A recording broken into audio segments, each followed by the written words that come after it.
ಭೃಂಗದ ಬೆನ್ನೇರಿ ಬಂತು ಕಲ್ಪನಾ ವಿಲಾಸ, ಒಲವೇ ನಮ್ಮ ಬದುಕು, ಇಳಿದು ಬಾ ತಾಯಿ ಇಳಿದು ಬಾ. ಇಂತಹ ಭಾವಗೀತೆಗಳನ್ನು ಕೊಟ್ಟ ವರಕವಿ ದತ್ತಾತ್ರೇಯ ರಾಮಚಂದ್ರ ಬೇಂದ್ರೆ. ಸಾಹಿತಿಗಳಾಗಿ, ವಿಮರ್ಶಕರಾಗಿ ಗರಿ, ಗಂಗಾವತರಣ, ನಾದಲೀಲೆ, ಅರುಳುಮರಳು, ಕೃಷ್ಣಕುಮಾರಿ, ನಾಲ್ಕು ತಂತಿ ಹೀಗೆ 10 ಕವನ ಸಂಕಲನಗಳನ್ನು ನಮಗೆ ನೀಡಿದ್ದಾರೆ.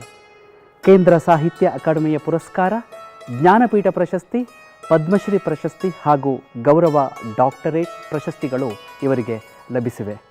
ಅವರು ಹೇಳ್ತಿದ್ದಂತೆ ಬೆಂದರೆ ಬೇಂದ್ರೆ ಅಂತ.